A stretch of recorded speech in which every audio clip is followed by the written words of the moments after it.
अस्सलाम वालेकुम। मेरा नाम मुनीब है और मैं यूबीआईटी डिपार्टमेंट का स्टूडेंट हूँ। आप लोगों से मुझे जो है वो आज 3 बातें शेयर करनी है जो मुझे ऐसा लगा कि मुझे जो है वो डिस्कस कर लेनी चाहिए। मैं अपने बहुत सारे दोस्तों को नोटिस करता हूँ कि उनके अंदर डिप्रेशन जो है वो बहुत ज़्यादा है और इसकी ख़ास वजह जो है वो एंग्जायटी और बहुत सारी चीज़ें भी हो सकती है, लेकिन मैंने जो है वो 3 पॉइंट ऐसे नोट किए हैं जिसमें मुझे ऐसा लगता है कि उनको ओवरकम करने की जो है वो ज़रूरत है। तो उन 3 पॉइंट में से पहला पॉइंट जो मैं डिस्कस करना चाह रहा हूँ, पहला पॉइंट जो है वो कंपैरिजन है। तो कंपैरिजन के हिसाब से देखा जाए तो कहा जाता है कि कंपैरिजन जो है वो ऑलवेज़ क्रिएट्स जो है वो जेलसी। आप जब अपने आप को किसी से कंपेयर करते हो तो आप समझ जाइए कि अल्लाह ताला या गॉड की जो है वो आप बनाई हुई चीज़ की जो है वो नाशुक्री कर रहे हो। तो और आगे बढ़ने की कोशिश करें। अगर आप अपने आप को किसी से कंपेयर करेंगे तो इसका मतलब आप खुद जो है वो रुक जाएंगे। अब कंपैरिजन सबसे ज़्यादा जो है वो आप यूनिवर्सिटी लाइफ या उससे आगे में देखते हैं, क्योंकि यूनिवर्सिटी लाइफ में जो है वो आप अपने आप को दूसरे से कंपेयर करने लगते हैं कि यार इसकी इतनी सीजीपीए ज़्यादा है, या इसने इतने ज़्यादा जो है ग्रेड्स हासिल कर लिए हैं, या फिर इसकी इंटर्नशिप लग गई है, या इसकी जॉब जो है वो इतनी सैलरी जो है वो इतनी ज़्यादा लग गई है, हालांकि मेरी जीपीए ज़्यादा थी। तो ये सब कोई भी चीज़ें मैटर नहीं करती। अपने आप को इस तरीके से कंपेयर करके डिप्रेशन में डालना एक तरीके से फ़जूल चीज़ है, क्योंकि अगर आप जो है वो ऐसा करते हैं तो फिर अपने आप को जो है वो खो देने वाली बात है कि यार अपने आप को आप कुछ नहीं समझते और जो है वो आगे बढ़ना नहीं चाहते। तो अपने स्किल्स को जो है वो सबसे ज़्यादा प्रेफर करें कि आपको किस चीज़ में मज़ा आता है, फिर उस चीज़ में जाएं। बस द बेस्ट थिंग इज़ कि discipline is necessary and consistency is necessary also. So if you want to go through it, so you have to work hard and then it will pay off। कोई 1 महीने में या 6 महीने में result नहीं आता, आपको साल भर लग जाता है अपने रिज़ल्ट्स को देखने के लिए। आप किसी भी चीज़ में करें तो consistency and motivation is also important. तो एट दी एंड ये होगा कि आप हो सकता है कि इसे जीत जाए अपने आप कंपेयर करते हुए, लेकिन लास्ट में ऐसा ही होगा कि फिर आप कोई दूसरे बंदे से, आप जो आपसे आगे है उससे फिर अपने आप को कंपेयर करने लगेंगे। तो फिर पूरी लाइफ जो है ना वो एज अ रेड रेस में निकल जाती है कि आप इससे जीत गए, अब उससे जीत गए, अब उससे जीत गए।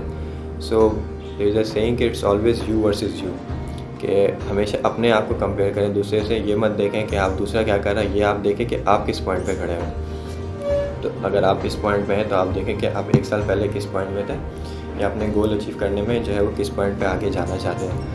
सो अगर आप जो है वो अपने आप को कंपेयर करेंगे दूसरों से तो फिर वो गलत है, लेकिन अपने आप को कंपेयर करें, लेकिन खुद से ही कंपेयर करें कि मैं कहाँ पे था, अब मैं कहाँ पे आगे बढ़ना चाहता हूँ। So this is the point. And point जो है वो आ जाता है एक्सपेक्टेशंस से मुराद ये हो सकता है कि आपने किसी की अगर मदद की है, किसी के अगर काम आया हो, तो फिर उससे जो है वो कोई एक्सपेक्ट ना रखें। तो बदले में मुझे भी वो ऐसी बहुत सारी चीज़ें जो है वो, जैसे मैंने उससे सलूक किया वैसे ही वो मेरे साथ भी सलूक करेगा, लेकिन ऐसा होता नहीं है असल में। क्योंकि जब आपकी कोई एक्सपेक्टेशन से पूरा उतरता नहीं है तो फिर आपको जो है वो एक डिप्रेशन हो जाता है।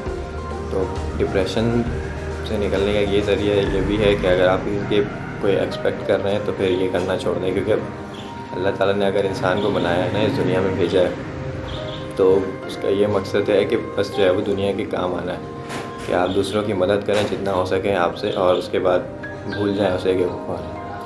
So that is the point. फिर जिस थर्ड पॉइंट जो आ जाता है वो भी एक मेन पॉइंट है। तीसरा पॉइंट ये है कि अपने आप को जो है वो पास्ट में जो है ना वो बिल्कुल मतलब रिग्रेट ना करें उस पास्ट में। नो रिग्रेट ओवर पास्ट जो कहा जाता है ना, कि आप इंग्लिश में कि अपने जो पास्ट को जो है वो एज अ बर्डन ना लेके चलें, कि आपसे जो गलतियाँ हो चुकी हैं या आपने कुछ भी किया है अपनी लाइफ में, तो उसका जो है वो कोई मतलब आपके फ्यूचर पे कोई इफ़ेक्ट पड़ेगा, ऐसा कुछ भी नहीं है। और अगर आप आगे बढ़ना चाहते हैं तो फिर आपको पास्ट के साथ लेके चलना पड़ेगा, कि आप पास्ट से सीखें। देयर इज़ अ सेइंग कि the past can hurt but either you can run from it or learn from it. So the point is कि आप जो है वो पास्ट को पीछे छोड़ सकते हैं और आगे बढ़ सकते हैं और पास्ट से सीखें। तो ये 3 चीज़ें मुझे ऐसा लगा जो मुझे यूथ के साथ डिस्कस कर लेनी चाहिए, जो मेरे हम उम्र के लोग हैं। तो वो लोग भी खुद इस तरीके से जो है अपने आप को सोशल मीडिया के ज़रिए या फिर आगे दीगर अहवाल के ज़रिए जो है वो अपने आप को डिप्रेस रखते हैं कि आगे किस तरीके से बढ़ा जाए, अपने आप को ज़ाया करना। ये तो इस तरीके से कोई भी चीज़ें नहीं होती हैं। हर इंसान जो है वो अलग तरीके का होता है, हर इंसान को बढ़ने का मौका दिया जाता है और हर इंसान को मेहनत करनी लाजमी है। So if you can go towards it, so you will have a better future। and thank you very much for listening to me। Hope कि आपको ये चीज़ें समझ में आ गई।